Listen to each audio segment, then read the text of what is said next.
Selamat malam semuanya. Apa kabar malam hari ini? Iya, kita sudah memasuki hari keempat dan Anda masih luar biasa. Iya. Abidama membosankan nggak? Yakin. Baik, Abidama? Abidama?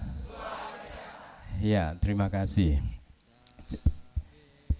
Jadi kita sudah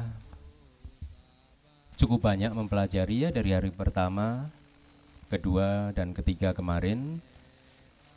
Pada hari pertama saya menguraikan tentang pentingnya abidama ya. Saya sudah memberikan berbagai contoh ya, baik itu di dalam aplikasi kehidupan sehari-hari ataupun juga saya memberikan contoh dari teks kita ya. Teks dari Tripitaka di mana akhirnya kita bisa mengerti, mengetahui bahwa memahami abidama itu penting sekali untuk kemajuan spiritual kita. Sangat penting ya.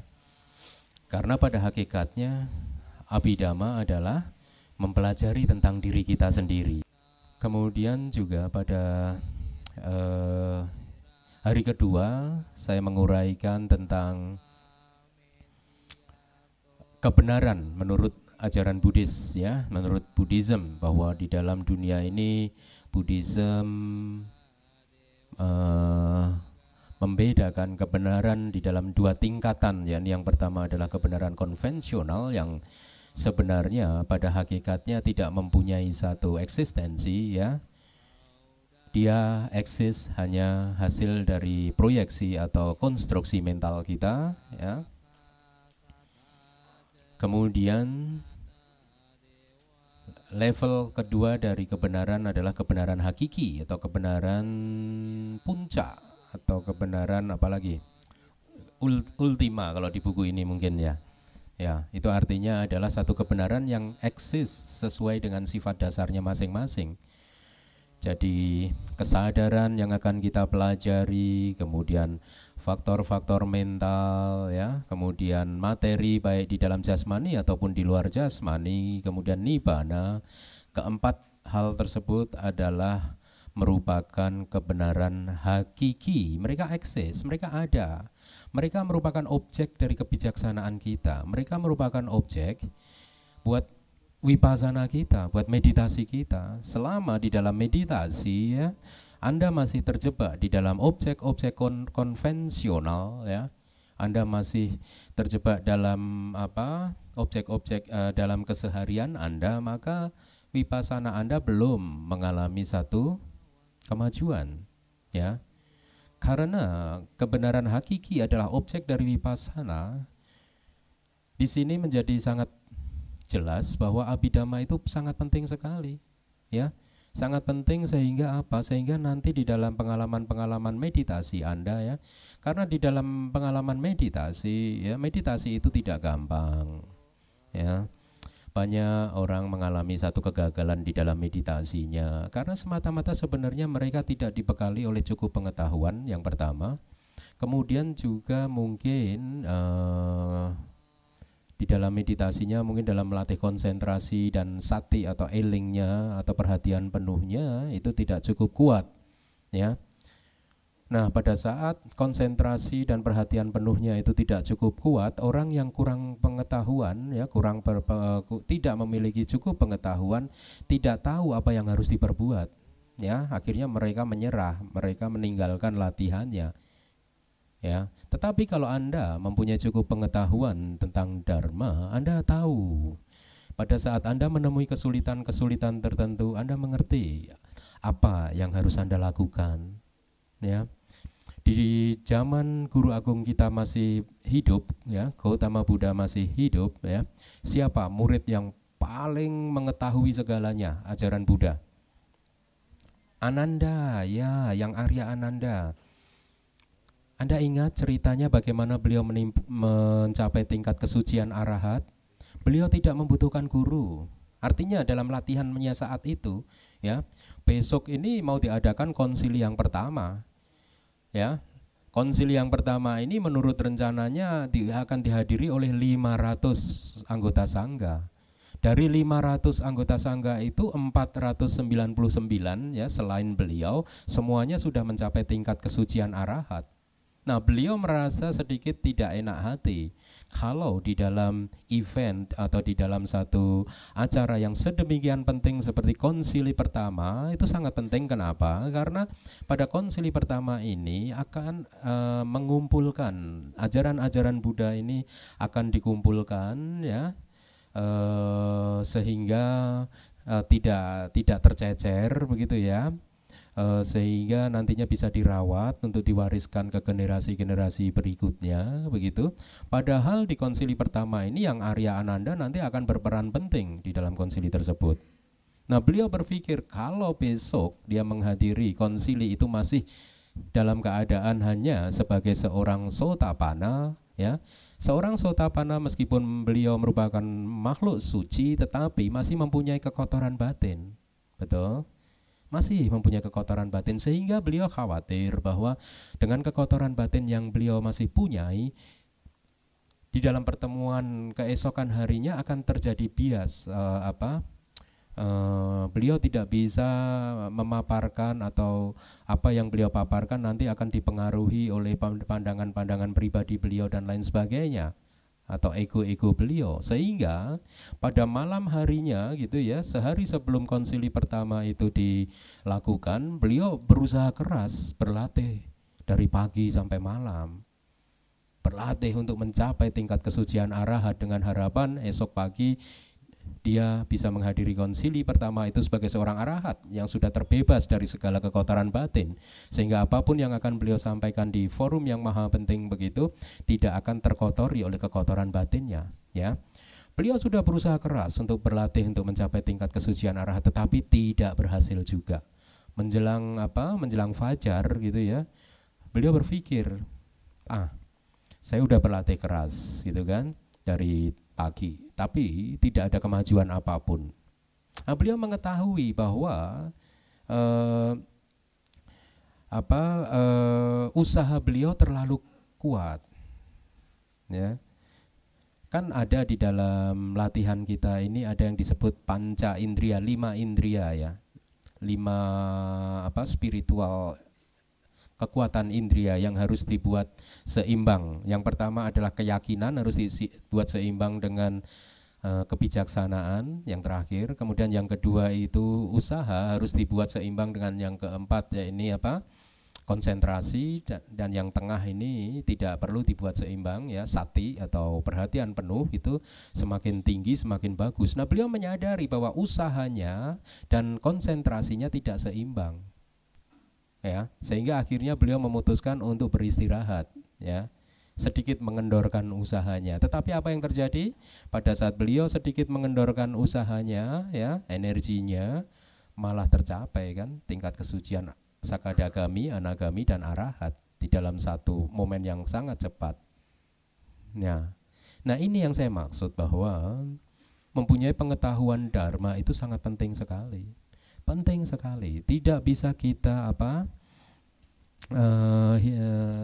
kesampingkan. Seperti yang Anda mungkin di hari pertama saya sudah kemukakan bahwa dimanapun setiap kali saya mempunyai kesempatan saya selalu mempromosikan pendidikan Buddhis gitu. Saya selalu promosikan pendidikan Buddhis, bahkan ini ada kabar baik ya. Saya sudah mengusulkan untuk didirikan satu universitas di Jakarta ya, kelihatannya disetujui ya. Sudah disetujui, salah satunya yang saya usulkan nanti akan dimulai mungkin tahun depan bulan Februari. Buat mereka yang berminat bisa mendaftar ya. Kita akan membuka Institut Abhidhamma di Jakarta.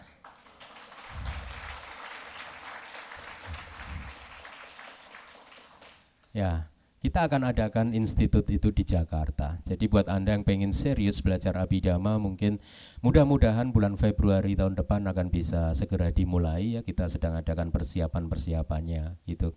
Nah, ini adalah satu cara buat saya untuk mencoba untuk memberikan yang terbaik kepada umat Buddhis di Indonesia.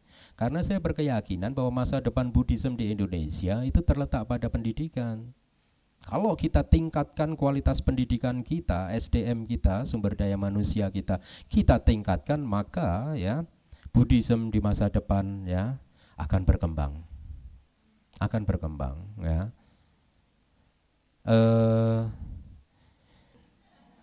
Lah saya ini kadang tuh heran, apa yang saya rencanakan selalu aja tidak berjalan sesuai dengan yang saya harapkan.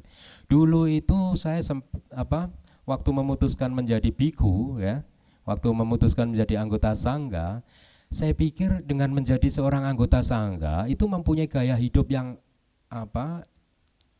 aman, nyaman, tentram, damai. Kenapa? Karena apa yang saya ketahui pada waktu itu, wah enak nih jadi anggota sangga. Tugasnya hanya belajar, berlatih, belajar, berlatih, belajar, berlatih, gitu kan? Enggak sesibuk Anda sekalian. Nah, waktu saya diminta untuk mengajar di Singapura, saya mulai kaget. Waduh, apa yang saya pikirkan ternyata enggak demikian. Ternyata jadi biku sibuk juga ya di Singapura itu. Nah, setelah dipanggil ke Indonesia, saya lebih kaget lagi, ternyata makin sibuk di Indonesia. Baik, kita mulai ya. Malam hari ini adalah hari keempat ya dari kursus Abhidhamma kita. Saya berharap bahwa sebelum Anda memasuki ruangan ini di rumah mengadakan review sendiri ya, belajar paling tidak setiap hari hanya 4 halaman, 5 halaman yang Anda perlu baca dulu di rumah, tidak banyak ya. Tujuannya kalau Anda sudah membaca dari rumah, maka Anda akan mempunyai bekal yang cukup sehingga apapun nanti yang akan saya sampaikan Anda bisa mudah memahaminya. Poin penting yang ingin saya ulang lagi adalah kesadaran itu adalah satu proses atau reaksi alamiah ya. Mohon dipindah. Ya, satu proses alamiah ya. Pada saat objek dari indera kita bersentuhan dengan indera ya yang terkait, artinya pada saat objek mata bersentuhan dengan indera mata, maka pada saat itu kesadaran mata akan muncul ya. Ini poin sangat penting. Selama tidak ada objek yang menyentuh indera kita, maka kesadaran yang bersangkutan tidak akan pernah muncul. Jadi kita nanti akhirnya memahami kesadaran ini mempunyai juga berbagai istilah, kesadaran mata atau kesadaran melihat, kesadaran telinga, kesadaran hidung, kesadaran lidah, kesadaran tubuh, itu kan juga kesadaran yang muncul di batin kita. Nah, seperti Anda lihat di contoh di layar ya, pada saat batang korek api itu terjadi kontak dengan kotak korek apinya, maka api itu menyala. Nah, api di sini ini bisa diibaratkan seperti kesadaran. Ya. Pada saat objek-objek yang bersangkutan ya menyentuh indera-indera yang berkaitan begitu, maka kesadaran akan muncul.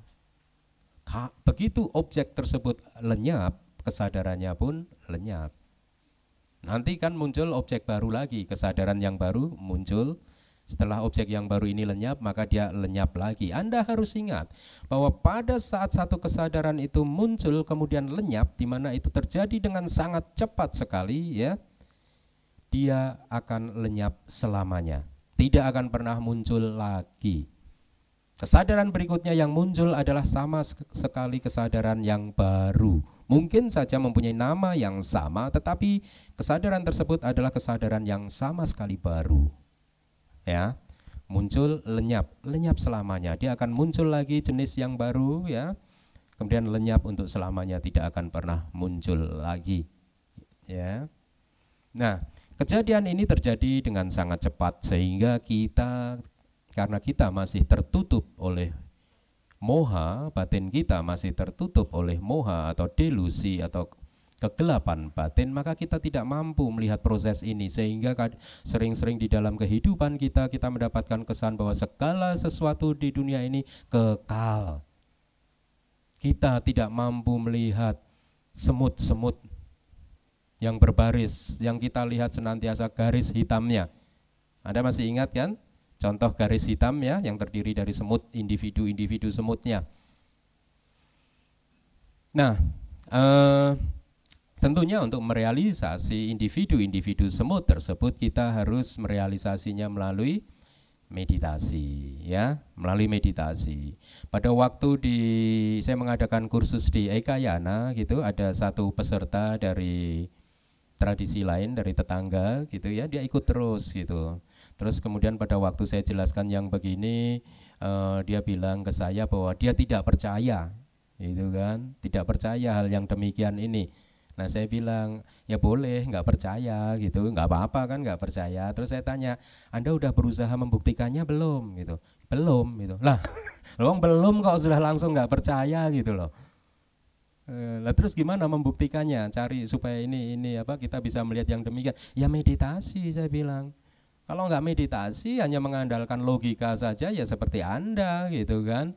Agama Buddha itu adalah agama yang tidak mengandalkan ajarannya pada logika. Anda ingat pada waktu pertama kali Buddha mencapai pencerahan, beliau sebenarnya agak ragu-ragu untuk mengajarkan Dharma, begitu kan? Karena beliau menyadari ini ajaran ini sangat sulit, ini sangat dalam, sulit, nggak bisa dicerna dengan akal begitu saja, gitu. Harus dibuktikan melalui meditasi-meditasi kita. Ya. Nah sementara kebanyakan orang begitu disuruh meditasi, diminta meditasi, baru 5 menit aja udah ngeluh. Bagaimana bisa membuktikan hal yang demikian ya? Nah kan di hari kedua kita juga sudah jelaskan bahwa kebenaran hakiki ini bisa dialami oleh siapa saja yang mau mencarinya, mau membuktikannya, bisa ya. Baik. Nah saya cantumkan ini karena sangat penting sekali ya. Supaya apa? Supaya Anda jadi memahami ya bahwa perbedaannya antara ketamakan, kebencian gitu ya dan delusi itu seperti apa. Nah, Anda lihat di dalam Abhidhamma gitu ya. Semuanya itu didefinisikan dengan sangat detail ya sehingga kita mempunyai satu batasan-batasan supaya apa? Supaya bisa memahami terminologi-terminologi atau fenomena-fenomena yang muncul secara benar. Ketamakan atau loba ya, karakteristik dari loba, ketamaan atau kemelekatan atau keserakahan itu menggenggam objek. Artinya batin atau mental Anda ya kalau ketamaan itu muncul dia menggenggam objek dengan sangat kuat. Anda bayangkan, benar nggak? Bener kan? Enggak bener ya? Bener. Pacarnya udah pulang, kita masih mikirin terus. Makan nggak enak, tidur nggak nyenyak, itu. Fungsi dari ketamaan Anda lihat itu. Melekatkan seperti daging melekat pada penggorengan yang panas. Anda lihat, Anda bayangkan ya, daging yang melekat pada penggorengan yang panas susah untuk dicabut. Demikian pula pada saat kita melekat kepada sesuatu, ada kemelekatan di situ ya. Maka objek itu seolah-olah juga sukar atau sulit untuk dicabut dari batin kita. Manifestasi dari ketamaan adalah keengganan untuk melepaskan objek. Sebab terdekat atau proksima yakni adalah melihat sesuatu yang menyenangkan. Kemudian ada kebencian di situ, karakteristiknya kekejaman, fungsinya membakar sesuatu yang mensupportnya. Artinya kalau itu muncul di mata gitu ya, Anda melihat sesuatu yang membuat Anda benci, maka mata Anda akan terasa panas, seolah-olah merasa terbakar gitu kan. Atau Anda mendengar sesuatu yang nggak enak, sebenarnya di sini juga merasa sedikit panas. Ya. Kemudian manifestasinya adalah perlakuan buruk dari diri sendiri, orang lain atau objek pikiran. Sebab terdekatnya 9 alasan kemunculan kebencian. 9 alasan kemunculan kebencian tuh kira-kira dia mau berbuat jahat kepada saya gitu. Atau dia dulu sudah pernah berbuat jahat kepada saya. Pada saat alasan-alasan tersebut ada di dalam batin dan mental kita, maka kebencian akan muncul. Kemudian delusi. Karakteristik dari delusi adalah kebutaan mental atau ketidaktahuan. Fungsi dari delusi adalah non-penetrasi atau menyembunyikan sifat asli dari objeknya. Ya, sifat asli dari objek itu apa? Semua fenomena di alam semesta ini mempunyai sifat aslinya atau karakteristiknya yakni anicca, tidak kekal, dukkha, penderitaan dan anatta, ya. Bukan atau tidak ada inti yang sejati. Manifestasi dari delusi adalah ketiadaan pemahaman benar atau sebagai kegelapan mental. Ya, kemudian sebab terdekatnya adalah kita belum berhasil untuk membangun perhatian yang bijaksana. Jadi ada di situ perhatian yang tidak bijaksana. Kita akan mencoba mempelajari jenis kesadaran yang kedua, yakni dosa. Kita kemarin sudah mempelajari 8 jenis kesadaran yang pertama, ya. Kesadaran yang kemarin kita pelajari apa namanya?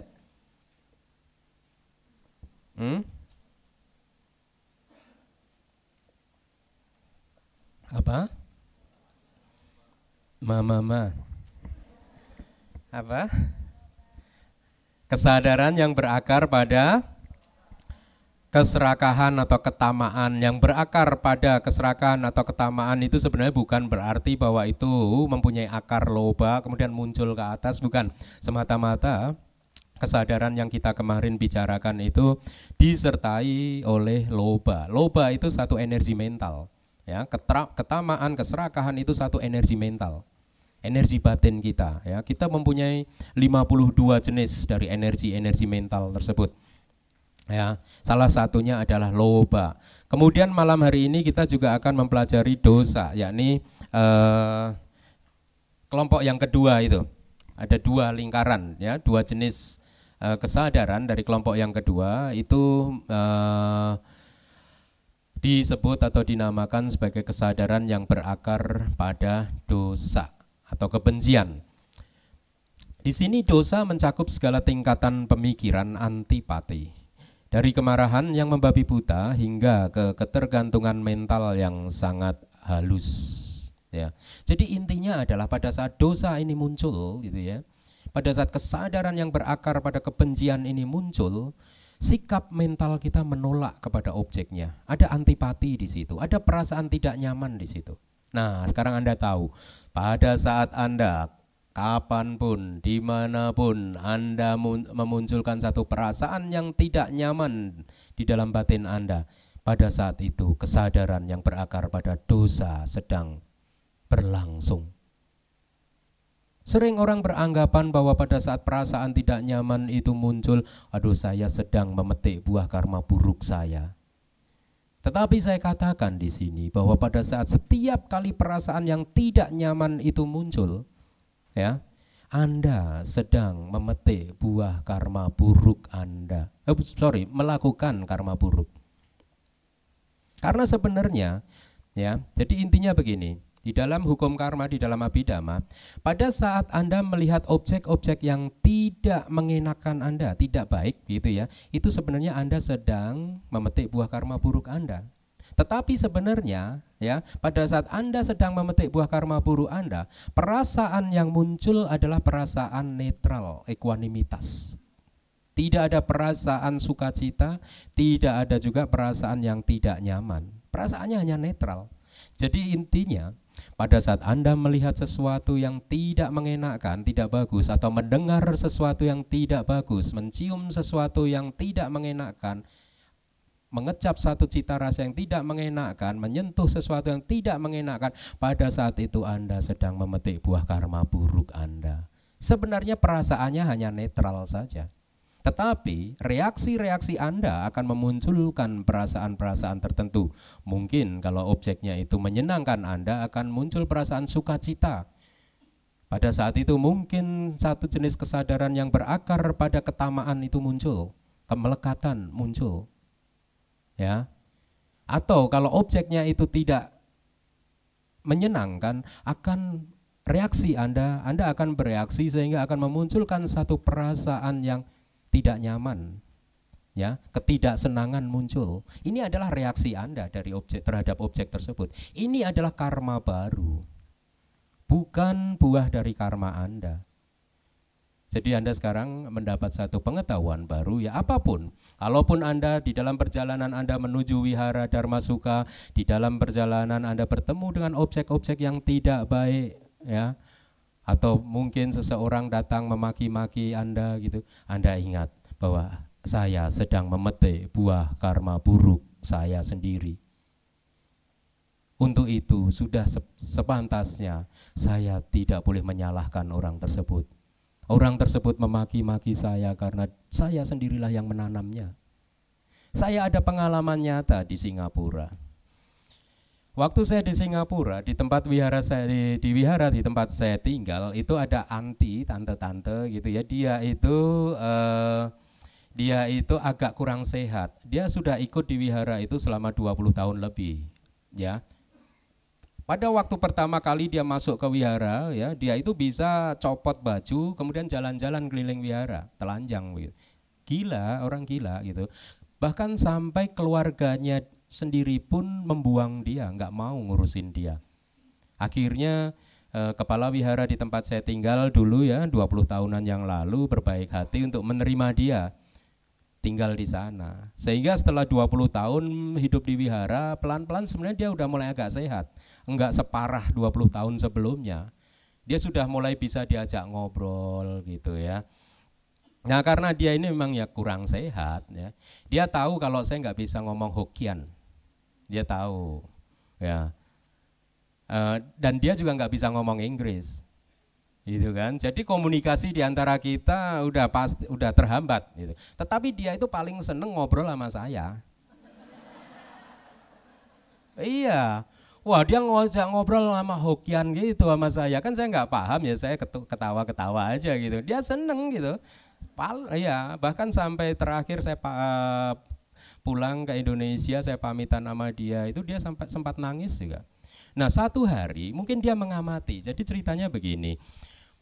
Pada saat saya dipanggil ke Singapura, itu sebenarnya tugas saya adalah memberi ceramah dan juga untuk memajukan dunia pendidikan Buddhis ya di wihara tersebut, khususnya juga di Singapura pada umumnya.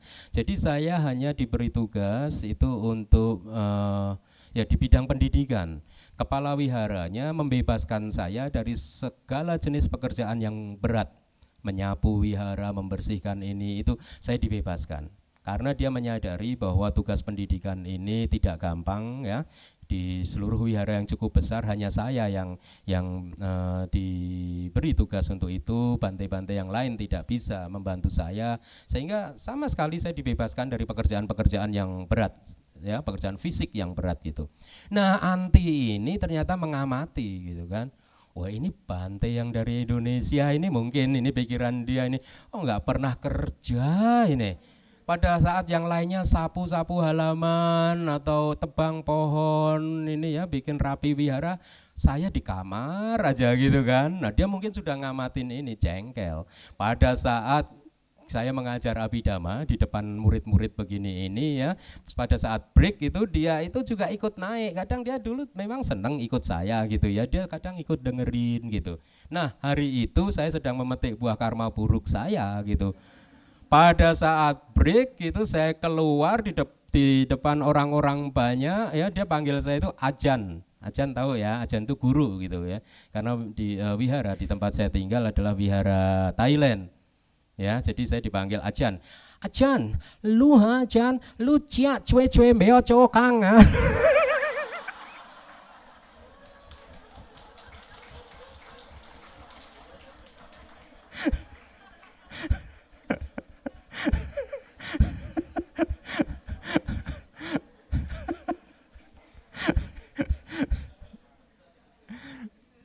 Apa yang harus saya lakukan?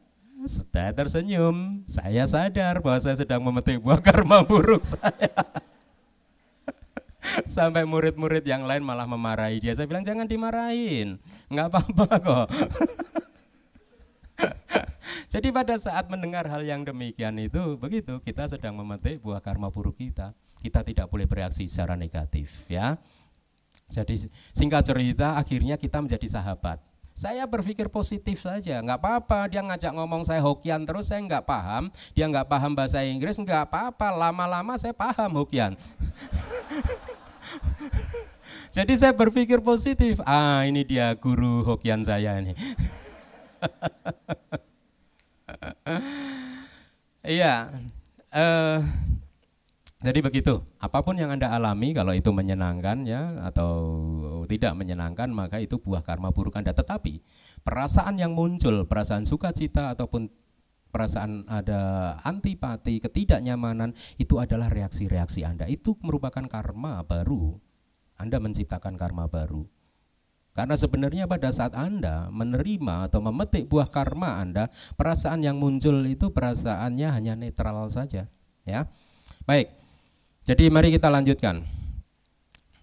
Nah, kesadaran yang berakar pada kebencian ada dua. Anda lihat di situ. Yang pertama adalah disertai dengan ketidaksenangan, kemudian terkait antipati. Yang pertama kemudian ke atas dulu tanpa bujukan, ya. Kemudian yang kedua disertai dengan ketidaksenangan terkait antipati dengan bujukan.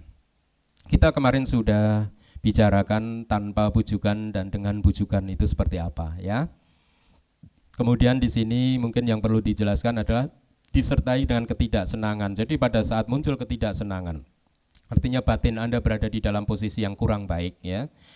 Berada di dalam sisi yang negatif begitu, ya. Pada saat itu Anda harus sadar bahwa sekarang kesadaran yang disertai atau yang berakar pada kebencian sedang muncul, ya. Apapun pada saat ada perasaan yang tidak nyaman, di situ ada dosa. Ada antipati.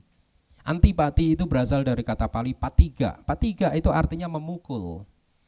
Jadi seolah-olah secara mental Anda memukul objek Anda. Kalau Anda merasa tidak suka dengan seseorang, maka meskipun secara fisik Anda tidak memukul dia, tetapi secara mental Anda memukul dia. Terjadi di dalam reaksi-reaksi mental kita. Demikian itu yang disebut dengan antipati. Ya. Jadi kesadaran yang berakar pada kebencian ada dua, ya. Kemudian kita akan langsung masuk ke dua kelompok yang berikutnya, yakni kesadaran yang berakar pada delusi, ya. Jadi kita sudah diskusikan berapa jenis kesadaran kemarin, berapa? 8 jenis kesadaran yang berakar pada ketamaan. Kemudian tadi baru saja kita diskusikan 2 jenis kesadaran yang berakar pada kebencian. Kemudian kelompok yang terakhir, ya, dari kesadaran yang tidak berguna adalah kesadaran yang berakar pada delusi. Nah, di sini juga ada 2 jenis kesadaran. Yang pertama adalah satu kesadaran yang disertai dengan perasaan netral. Perasaan netral, jadi tidak menyukai, tidak ada perasaan sukacita, ataupun juga tidak ada perasaan yang tidak menyenangkan. Perasaan yang muncul adalah netral. Kesadaran yang berakar pada delusi yang pertama disertai dengan perasaan netral dan juga terkait dengan keraguan-raguan, ya. Jadi Anda seolah-olah berada di persimpangan. Anda tidak bisa memutuskan mana yang baik atau mana yang buruk, gitu, ya. Anda tidak bisa memutuskan saya harus kemana, ya. Tentunya di dalam teks kita keraguan-raguan ini mencakup keraguan-raguan terhadap Buddha. Apakah benar Buddha itu tercerahkan? Nah, ada keraguan di situ. Dhamma, ragu-ragu terhadap Dhamma, apakah benar dengan berlatih, ya, mempelajari Dharma dan berlatih itu benar-benar bisa membawa saya ke pencerahan, ya. Kemudian keraguan-raguan terhadap Sangha, apakah benar sih anggota Sangha yang ini berlatih dengan benar, gitu. Ada keraguan-raguan di situ. Atau Anda ragu-ragu dengan latihan-latihan Anda. Kalau Anda sudah melakukan meditasi dengan teknik-teknik tertentu, pada saat Anda mengalami satu kemajuan di dalam meditasi, sering-sering keraguan-raguan itu muncul. Kenapa meditasi saya begitu gampangnya? Ini benar nggak sih apa yang saya latih ini, saya praktekkan? Kok gampang sekali mengalami kemajuannya? Hati-hati, pada saat keraguan itu muncul di dalam meditasi Anda, bisa menghancurkan seluruh latihan Anda. Saya mengerti ini dari pengalaman saya. Pada waktu saya sudah melakukan retret dengan guru saya di Myanmar selama 1 tahun lebih, gitu kan, saya mengalami hal yang demikian. Ini benar nggak sih teknik yang saya pelajari, kok kayaknya gampang gitu, gitu kan? Nah, keraguan muncul pada saat itu. Sejak saat itu ke depannya saya sulit mengembangkan konsentrasi saya. Saya merasa kesulitan mengembangkan perhatian penuh saya. Jadi sampai akhirnya tidak bisa maju selama berminggu-minggu, sehingga guru saya di Myanmar gitu memanggil saya, ya udah kalau begitu begini aja, kamu sekarang saya bebaskan selama 2 minggu, udah jalan-jalan aja, dah keliling Myanmar sana. Jadi saya mendapat waktu libur selama 2 minggu. Ya, itu keraguan-raguan. Kemudian jenis kesadaran yang berakar pada delusi yang kedua adalah satu kesadaran yang disertai perasaan netral terkait dengan kegelisahan. Kegelisahan itu bagaimana sih?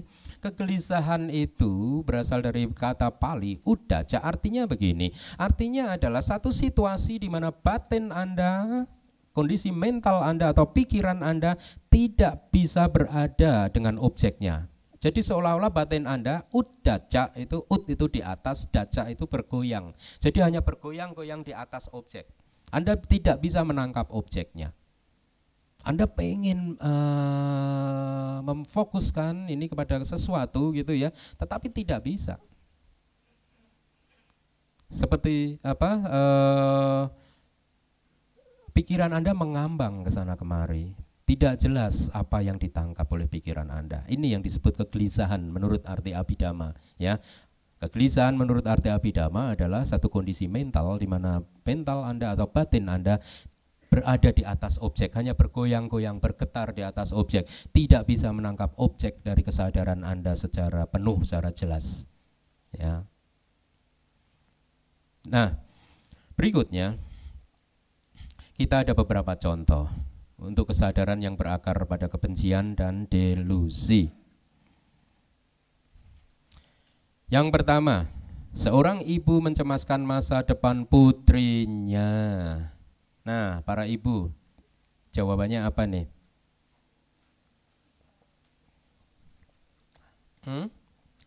Jadi pada saat yang demikian ini kesadaran apa yang muncul?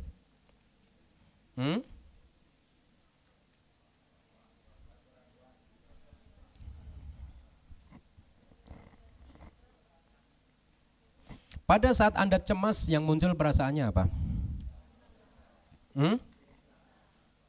Apa? Perasaannya apa? Kan kita sudah mempelajari dalam Abhidhamma ada berapa jenis perasaan yang sudah kita pelajari.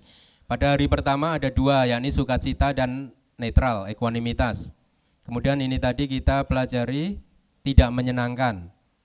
Jadi kita sampai saat ini sudah mempelajari 3 jenis perasaan, betul? Dari 3 jenis perasaan ini, pada saat Anda cemas, perasaan yang muncul apa? Tidak senang kan? Betul kan? Ya, jadi kesadaran yang mana? Kesadaran yang berakar pada apa? Delusi. Kan delusi netral perasaannya. Berakar pada kebencian. Kemudian terkait dengan antipati, kemudian dengan atau tanpa bujukan? Tanpa bujukan. Ya, sekarang Anda tahu kalau Anda mencemaskan putra-putri Anda, pada saat itu kesadaran apa yang muncul? Jadi bagus nggak sebenarnya mencemaskan masa depan putra-putri kita?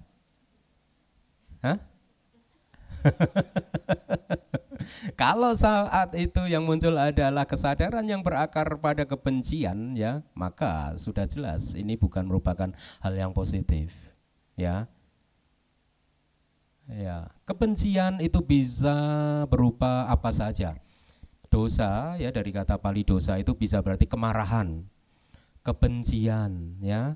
Kemudian juga kecemasan, ya. Itu juga kekhawatiran. Itu tercakup di dalam kata Pali dosa. Kemudian ketakutan. Kalau Anda merasa takut, pada saat itu perasaan yang muncul apa? Netral atau tidak nyaman? Tidak.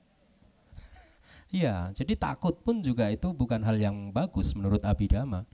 Itu adalah hal yang tidak baik, ya.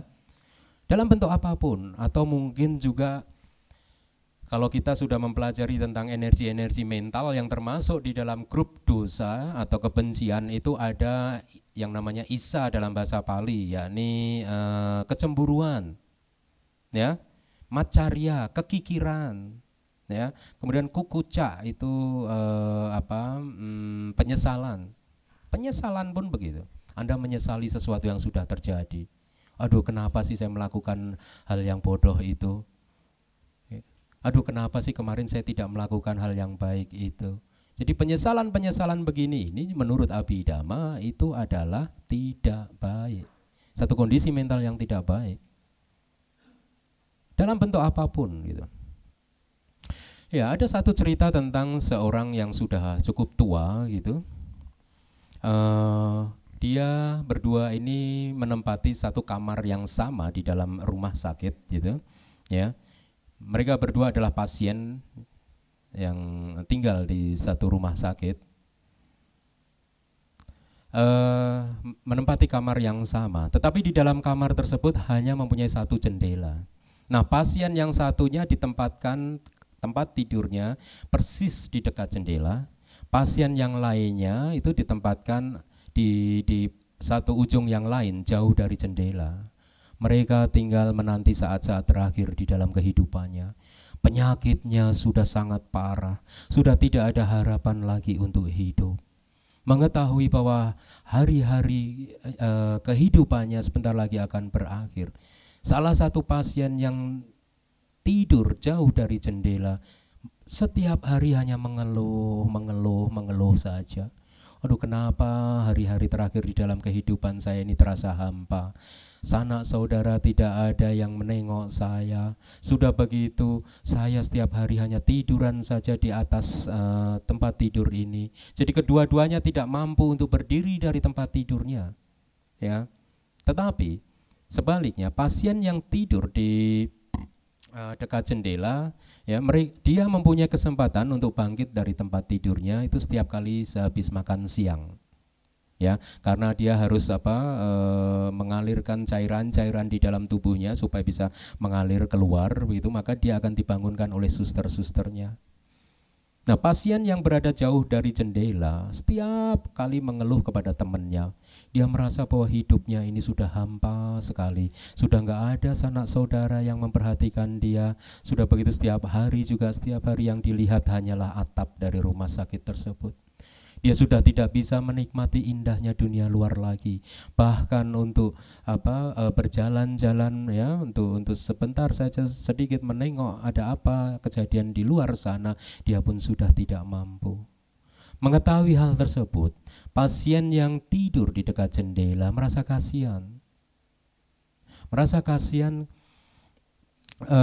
terhadap temannya.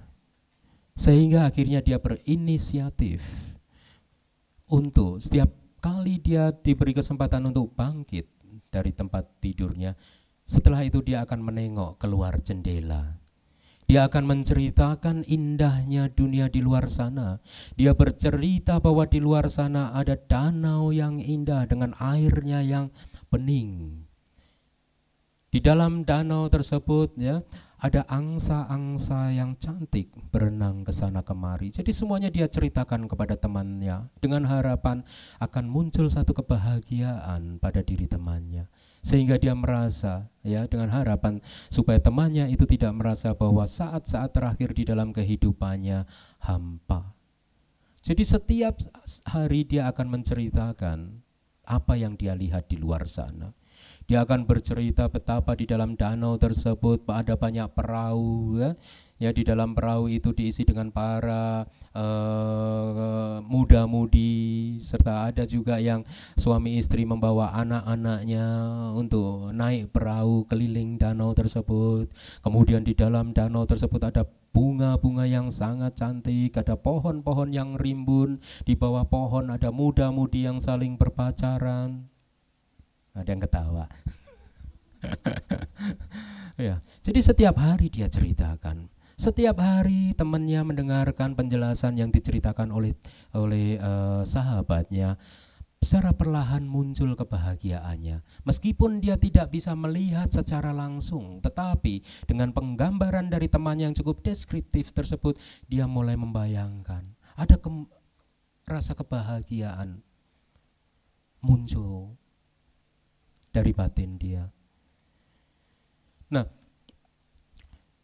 Pada suatu hari, setelah kejadian itu berlangsung selama beberapa hari, ya, pasien yang tidur jauh dari jendela mulai berpikir, wah ini enggak adil sama sekali nih. Kita berdua di sini bayar sama, gitu kan? Semuanya ya, apapun ya sama. Seharusnya saya mendapatkan fasilitas yang sama dong. Atau kenapa harus dia yang ada di dekat jendela sementara saya jauh dari jendela? Pada saat pikiran itu muncul, secara perlahan-lahan ya, kebencian dia terhadap teman tersebut terbangun. Ada kebencian. Dia merasa bahwa kebahagiaan dia ya direnggut oleh temannya itu. Seharusnya dia yang duduk di dekat jendela, tidur di dekat jendela tersebut, bukan temannya. Sampai pada suatu malam, pada pukul 6-7 sore, temannya yang tidur di dekat jendela mulai batuk-batuk. Makin malam batuk dari temannya ini makin keras, makin parah. Dia tidak mengambil langkah apapun. Dia hanya berpikir, syukurin kamu. Tidak ada rasa simpati, tidak ada rasa belas kasih muncul dari dia.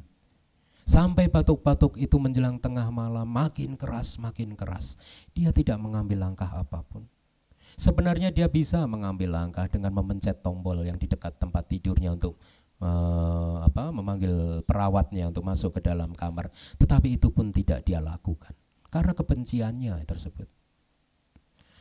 Nah, lewat tengah malam, batuk dari temannya ini mulai mereda sampai akhirnya berhenti sama sekali. Si orang tersebut yang jauh dari jendela akhirnya merasa lega. Pada akhirnya saya bisa tidur nyenyak. Keesokan harinya pada saat dia terbangun, betapa terkejutnya dia. Pada waktu para perawat memberitahu kepada dia bahwa temannya ini sudah meninggal dunia. Dia diberitahu bahwa kira-kira temannya ini meninggal dunia tadi malam, tengah malam. Tetapi perasaan terkejut itu hanya muncul sebentar saja.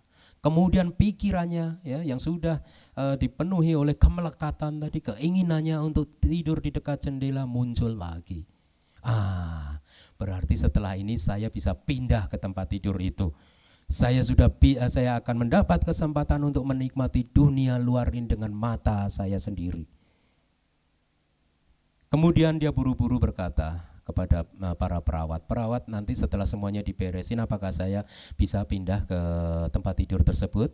Para perawatnya pun menjawab, oh tentu saja, kenapa tidak? Gitu. Ya, bisa. Gitu. Ya, setelah tempat tidurnya diganti, kasurnya diganti, semuanya diganti bersih, akhirnya para perawat memindahkan dia ke dekat tempat tidur yang ada jendelanya. Pada saat dia sudah berpindah ke tempat tidur yang baru, dia berkata lagi kepada perawatnya, dia sudah merasakan satu kebahagiaan yang luar biasa, bahwa pada akhirnya di akhir kehidupannya dia merasakan satu atau bisa mempunyai kesempatan untuk melihat indahnya dunia luar sana. Dia pun dengan tidak dengan satu perasaan keinginannya yang kuat untuk menikmati pemandangan tersebut, dia pun berkata kepada para perawatnya, perawat, tolong bangunkan saya dari tempat tidur saya ini. Saya ingin melihat keluar jendela. Oh ya, baik, akan kita bangunkan. Setelah dia dibangunkan, kemudian perlahan-lahan diliputi dengan perasaan yang bahagia luar biasa, pelan-pelan dia menoleh keluar jendela. Tetapi betapa terkejutnya dia, begitu dia menoleh keluar jendela, dia mendapati ternyata jendela itu menghadap ke tembok kosong.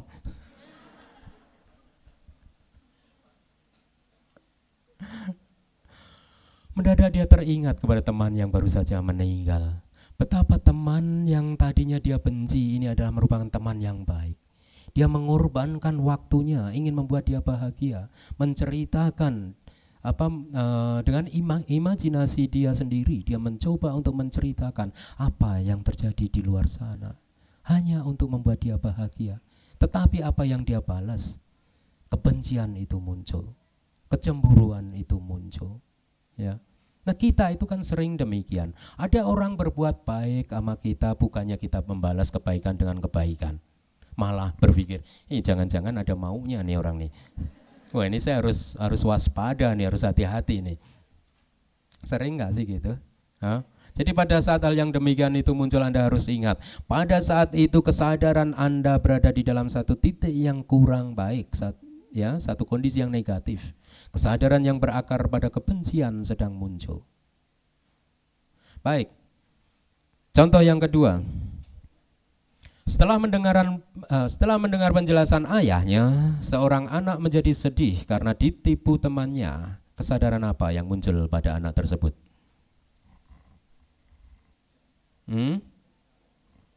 Dari kesadaran yang sudah kita pelajari, perasaannya ketidaksenangan disertai dengan antipati dengan bujukan. Kenapa dengan bujukan? Setelah mendengar penjelasan ayahnya, ya. Jadi makanya kita kadang harus hati-hati kalau berbicara, ya. Kita harus juga berpikir apa reaksi dari lawan bicara kita nanti. Kita sering-sering begitu membuang sampah dari dalam diri kita ke orang lain, ya. Memunculkan kesedihan-kesedihan pada diri orang lain dengan kata-kata yang keluar dari mulut kita, ya. Baik, yang ketiga. Seseorang meragukan kebenaran hukum karma. Apa ini?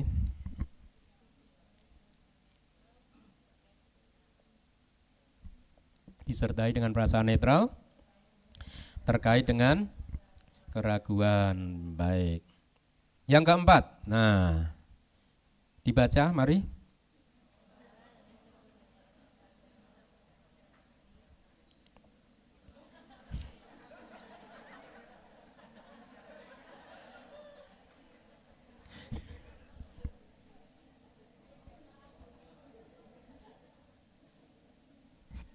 Apa ini?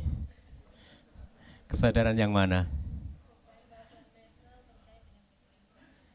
Terkait dengan, nah Anda sekarang tahu, ya. Kalau pikiran Anda mengembara ke sana kemari itu berarti apa itu?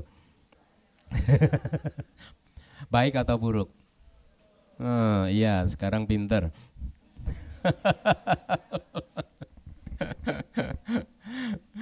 Jadi abidama membosankan nggak jadinya nih? Enggak, takut mereka. Abidama membosankan? Abidama? Iya, bagus ya. Seperti yang saya katakan bahwa sebenarnya mempelajari abidama adalah mempelajari diri kita sendiri, ya.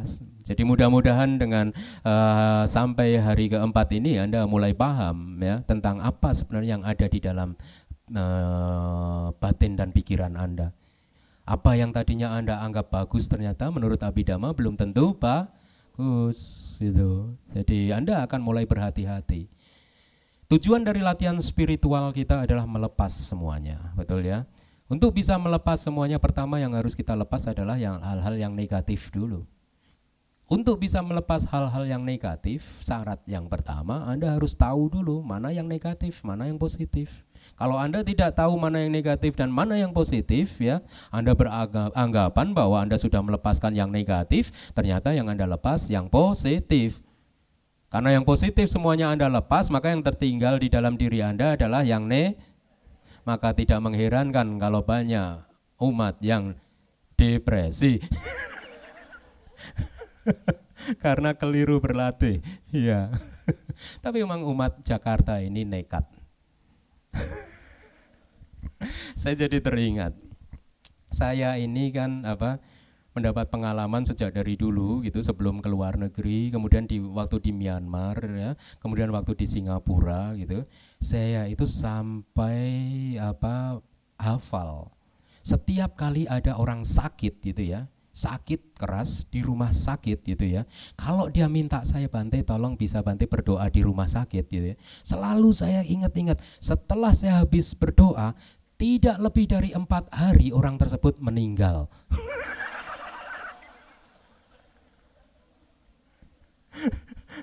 Bahkan waktu di Myanmar juga demikian. Salah satu guru abhidhamma saya, mamanya sakit di rumah sakit. Kemudian karena mamanya sering senang mendengarkan Dhamma Talk ya, guru abhidhamma saya, seorang seale, seorang nan, seorang seperti Samaneri begitu ya, seperti Meci, itu memanggil saya.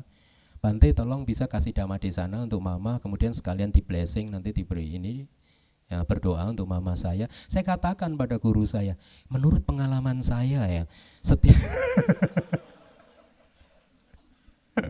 setiap kali saya berdoa untuk hal-hal yang demikian ini ya, pasiennya itu nggak lebih dari 4 hari loh. Saya kadang juga bingung, mungkin saya baca doanya keliru apa-apa gitu. Jadi bukannya meminta untuk panjang umur, malah yang terjadi pendek umur gitu kan.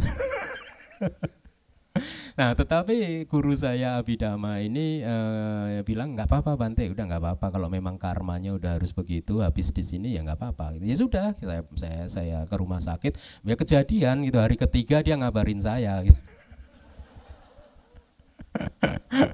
Nah, waktu di Singapura juga begitu, selalu gitu berkali-kali. Nah, singkat cerita, pada saat saya ada di Ekayana memberi kursus abhidhamma, saya ceritakan hal demikian. Tahu apa yang terjadi? Ya, hari-hari besoknya ini ada 3 orang nelpon kepada saya. Bante, ini paman saya udah di rumah sakit, ini dia udah kanker stadium 4 Bante. Nah, kalau bisa saya minta tolong Bante baca doa untuk paman saya, kan kemarin Bante bilang nggak lebih dari 4 hari kan.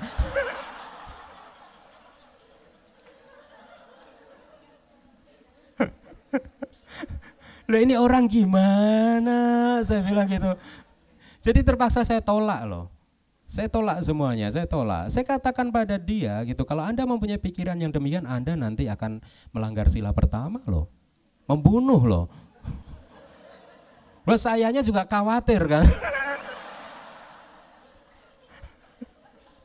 Kalau saya nggak menjaga batin saya gitu, jangan-jangan saya, wah, baca doa mudah-mudahan nggak lebih dari 4 hari mudah. Lah kan saya membunuh juga. Wah, ini umat Jakarta ini nekat ini. Udah dikasih tahu gitu malah dimanfaatkan malah. 3 kali saya menerima telepon begitu permintaan.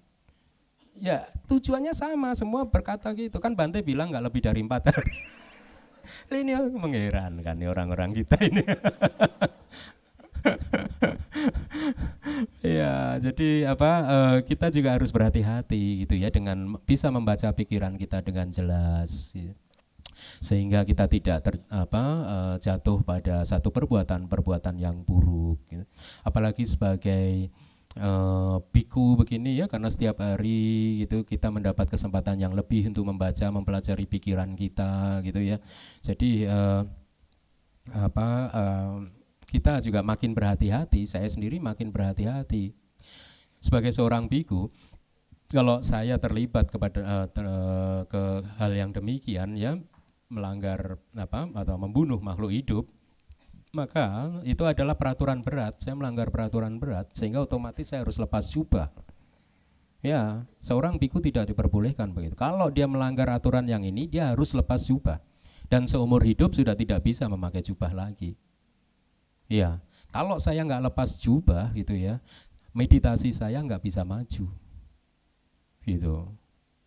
Ya, karena akan dibayangi oleh perasaan bersalah terus, kan begitu ya. Karena melanggar sila gitu kan, memunculkan satu energi-energi yang negatif di dalam batin dan mental kita.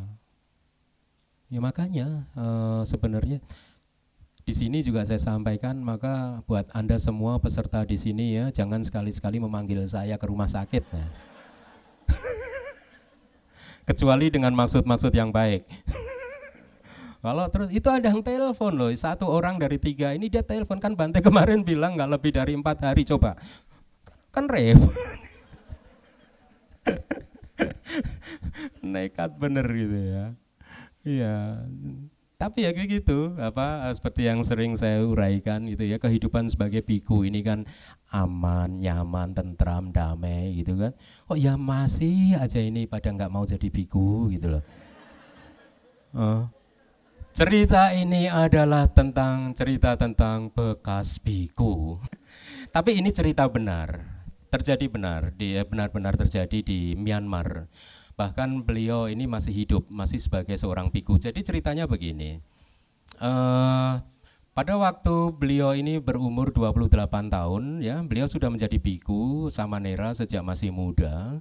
Tetapi pada saat memasuki umur 28 tahun, beliau berada di dalam persimpangan. Keraguan-raguan muncul. Apakah saya harus meneruskan kehidupan saya sebagai seorang biku atau lepas jubah?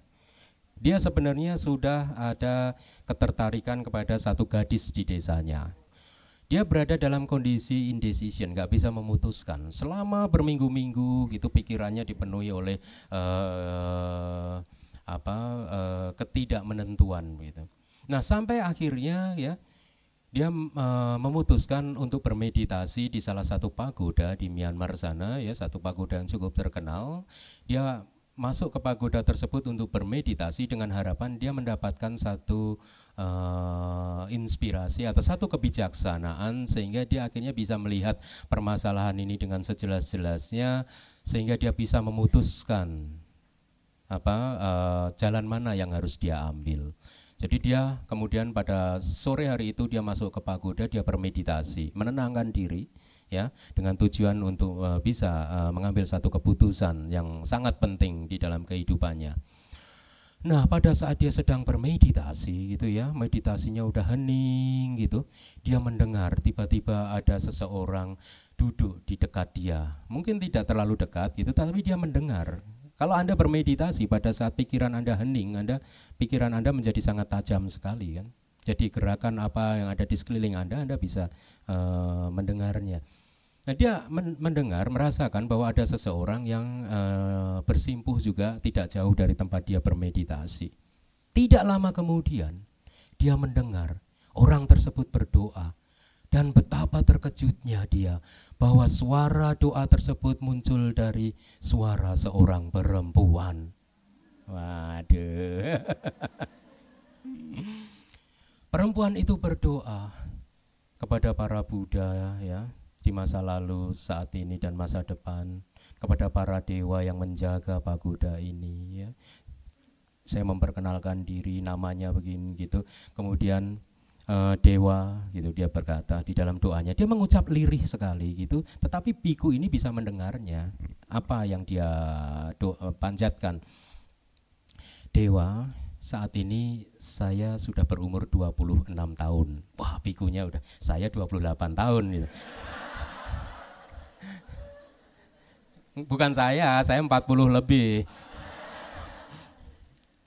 Ya, seperti yang Dewa ketahui di desa saya gitu ya, untuk seorang perempuan yang berumur, ya, seumuran saya ini sudah cukup atau pantas untuk membina kehidupan rumah tangga. Tetapi Dewa, sampai saat ini saya belum mempunyai pacar. Wah, bikunya mah, wah, ini pucuk dicinta ulam tiba ini. Dia udah berpikir nih mungkin kiriman Dewa untuk saya ini. Untuk dia maksudnya, bukan saya. Saya belum mempunyai pacar, Dewa. Ya. Oleh karena itulah saya kemari, Dewa. Saya ingin memohon bantuan para dewa. Segera tolong berikanlah atau kirimkanlah seorang pacar yang baik, Dewa, untuk saya, seorang calon suami yang bisa melindungi saya dan bisa membuat saya bahagia. Tetapi Dewa, kalaupun Dewa berkenan untuk mengirim atau memberi saya seorang calon suami, ada satu permintaan dari saya, Dewa. Tolong berilah saya seorang calon suami yang bukan bekas biku. Bikunya yang lagi bermeditasi langsung porak-poranda. Sudah nggak bisa berkonsentrasi lagi. Akhirnya dia mencoba, pikirannya udah lari ke sana kemari, kegelisahan muncul, ya. Nah, dia akhirnya memutuskan untuk berhenti dari meditasinya, menunggu perempuan tersebut selesai berdoa, kemudian dia akan tanyakan kenapa dia tidak mau mempunyai suami yang bekas biku.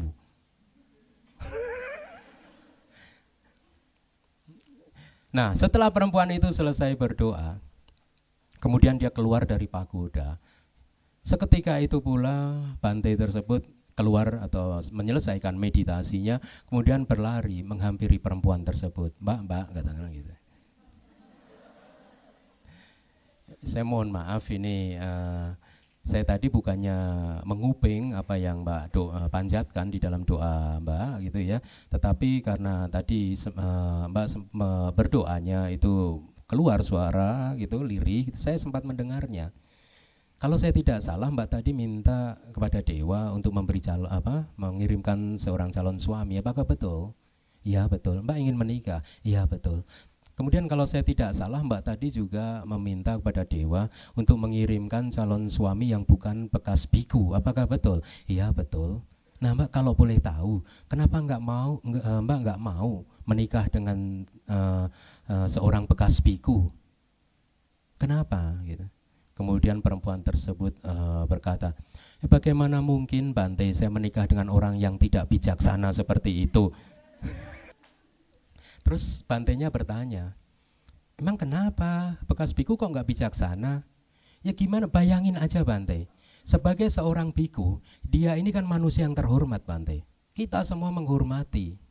Tetapi pada saat dia melepas jubah, maka derajat dia turun. Dari orang terhormat menjadi orang biasa. Hanya orang yang tidak bijaksana yang mau melakukan hal tersebut. Nah singkat cerita akhirnya Bante tersebut tidak jadi lepas jubah dan sekarang menjadi Bante yang terkenal.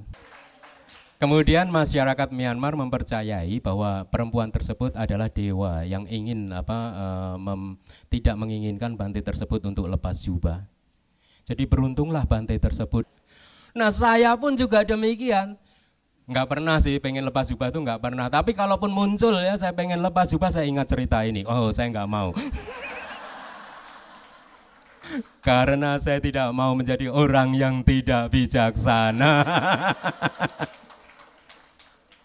Nah, Anda bayangkan saja, sekarang saya duduk lebih tinggi dari Anda. Ya, betul? Katakanlah sekarang saya lepas jubah dan Anda memakai jubah. Akhirnya saya harus duduk di sana, Anda harus duduk di sini. Hanya orang yang tidak bijaksana yang mau menurunkan derajatnya. Baik, demikian kursus kita malam hari ini ya. Semoga Anda mendapatkan satu pelajaran dan manfaat. Terima kasih.